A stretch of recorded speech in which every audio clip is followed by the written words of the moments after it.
अस्सलाम वालेकुम जी। उम्मीद है आप सब खैरियत से होंगे। आज 8 अप्रैल 2026 और मैं मौजूद हूँ अपने गांव बांस में। तो आज पूरा दिन तकरीबन सुबह 5 बजे जब फजर की नमाज़ के लिए मैं जागा तो बाहर स्नोफॉल स्टार्ट थी। तो तकरीबन 1 फुट तक बर्फ़ आज दोबारा पड़ी है। अभी थोड़ा सा वक्फ़ा हुआ है तो बड़ी मुश्किल से जो है चल सकता है बंदा। तो ये मेरे दो साथी अभी नीचे पानी के लिए जा रहे हैं क्योंकि वो नीचे चश्मे का पानी है, वहाँ से ये पानी लाएंगे पीने के लिए, दूसरा खाने पकाने के लिए, कुछ चाय वगैरह के लिए। तो ये जो रास्ता है बहुत ज़्यादा बर्फ़ पड़ी है तो ये बड़ी मुश्किल सा रास्ता बनाकर अभी जा रहे हैं नीचे। तो ये मनाज़र हैं 8 अप्रैल 2026 के। कल तो मौसम बड़ा अच्छा था। रात को जो आखिरी व्लॉग था वो नीला ग्लेशियर पे बनाया था। नीला ग्लेशियर से आगे जो है बड़ी मुश्किल से हम यहाँ तकरीबन 8:30 बजे तक पहुँचे, 8 बजे पहुँचे थे क्योंकि रास्ते में जो एक तो ग्लेशियर था, दूसरा जो फ्रेश स्नोफॉल होती है तो ज़ाहिर है 2 से 3 फीट बर्फ़ थी, तो उसमें से पैदल जो चलना है बड़ा मुश्किल होता है। तो रात को जब हम अपने घर पहुँचे तो 8:30 बज चुके थे। तो बड़ी मुश्किल से लाइट्स वगैरह का इस्तेमाल करके पहुँचे थे। मैंने अपनी लाइफ में ये फ़र्स्ट एक्सपीरियंस था कि मैंने इतनी ज़्यादा बर्फ़ देखी है और इतनी ज़्यादा बर्फ़ में बड़ी मुश्किल से चलकर यहाँ तक पहुँचा। खैर आराम से रात को तकरीबन 8:30 बजे के बाद हमने सबसे पहले जाकर 9 बजे के करीब नीचे जो है हमने पानी लाया पहले भरकर इस्तेमाल के लिए। फिर उसके बाद जो हमने चाय वगैरह बनाई। चाय वगैरह बनाकर हमने अपने साथ कुछ कुलचे डबल रोटी वगैरह थी, उसके साथ ही हमने कुछ अपना पेट भर के रात को आराम से सो गए। सुबह जब जागे 5 बजे नमाज के लिए तो बाहर देखा तो बड़ी हैवी स्नोफॉल जारी थी। तो आज पूरा दिन हम भी अंदर ही रहे, बाहर स्नोफॉल थी, कहीं भी इधर उधर चलने के लिए हम जा नहीं सकते थे। तो अभी थोड़ा सा वक्फ़ा हुआ है तो मेरे दोस्त जो दो साथी हैं वो नीचे से जा रहे हैं। वो नीचे से देखें अभी कितना टाइम हो गया, वो नीचे जा रहे हैं वो पानी के लिए।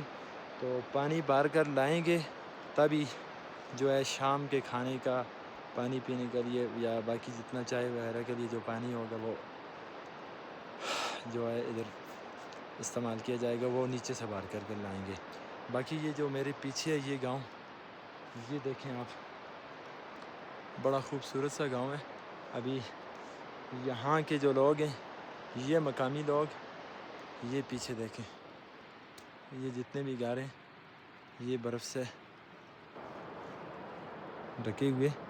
तो ये लोग जितने भी हैं ये सर्दियों में तकरीबन अक्टूबर 20 के बाद मैदानी इलाकों में शिफ्ट हो जाते हैं और फिर ये तकरीबन 15 मई तक ये वापसी, जब रोड ओपन होते हैं तो 15 अक्टूबर के बाद इनकी वापसी हो जाती है। तो 15 अक्टूबर के बाद जब दोबारा वापसी होती है तो सिर्फ ग्लेशियर्स ही होते हैं, बाकी जो है ना बिल्कुल खुश्की हो जाती है। ये जो स्नोफॉल है अगर मौसम क्लियर हो जाए धूप में, ये तकरीबन 5 से 7 दिनों में ये बिल्कुल पिघल कर ख़त्म हो जाएगी। लेकिन अभी जो है ना यहाँ तक आना बहुत ही मुश्किल है। हम आ तो गए लेकिन बहुत ही मुश्किल से यहाँ पहुँचे हैं।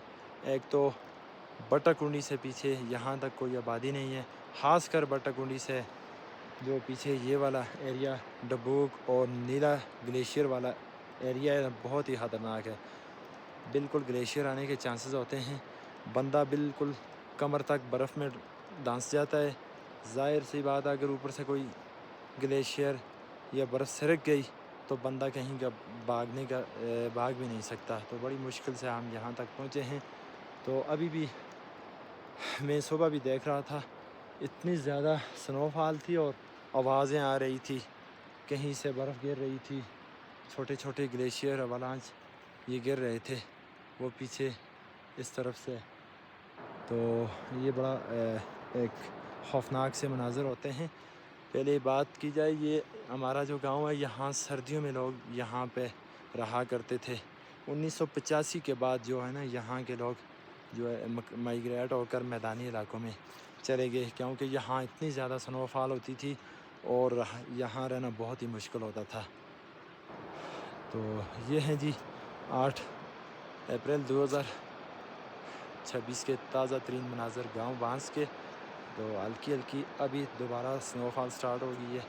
تو یہ رہا پیچھے دیکھیں پہاڑ مکمل طور پر برف سے ڈھکے ہوئے، ہر طرف خاموشی سی چھائی ہوئی ہے۔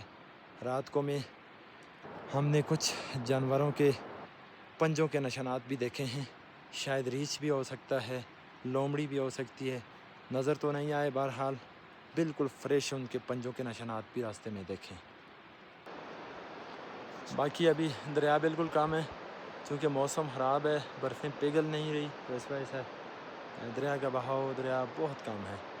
تو جب یہ موسم اچھا ہوگا، برفیں گلیشیئر پگھلیں گے تو دریا میں تو یعنی ہوگی، تو نیچے جو میدانی علاقوں کے لیے جائے یہ برفیں بہت فائدہ مند ہیں۔ دریاؤں میں تو یعنی ہوگی، دریاؤں کا پانی زیادہ ہوگا، میدانی علاقے ہمارے سیراب ہوں گے۔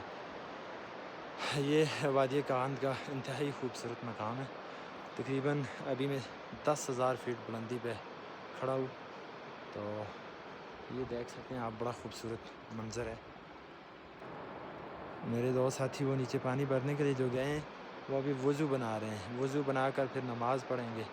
تو اللہ پاک کی بڑائی بیان کرنی چاہیے، جب ان خوبصورت وادیوں میں جب بھی آئیں تو اللہ پاک کی ضرور بڑائی بیان کریں۔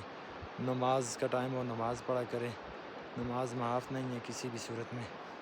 تو اتنی خوبصورت وادیوں میں آ کر دل سے نکلتا ہے سبحان اللہ۔ تو آج کا ولاگ فی الحال یہیں اختتام ہوتا ہے، تو باقی انشاءاللہ کل تک کے لیے مجھے دیجیے اجازت۔ کل انشاءاللہ آپ کو آگے گلیشیئر کا ایک بہترین سا ولاگ بنا کر دکھاؤں گا، گلیشیئر کس طرح آتے ہیں، کتنے مقدار میں ہوتے ہیں، کس طرح ان کے آنے کے مناظر ہوتے ہیں، وہ بھی انشاءاللہ آپ کو دکھاؤں گا۔ تو بس آج کا یہ چھوٹا سا ولاگ یہیں تک اختتام ہوتا ہے۔ میرے YouTube channel travel with Ahmed Yaz کو لازمی فالو کریں، سبسکرائب کریں، تاکہ جتنی بھی وادی کاغان کی لیٹسٹ اپڈیٹ ہے آپ کو ملتی رہے رستوں کے روڈوں کے حوالے سے۔ تو مجھے دیجیے اجازت، اللہ حافظ، اپنا بہت سا خیال رکھیے۔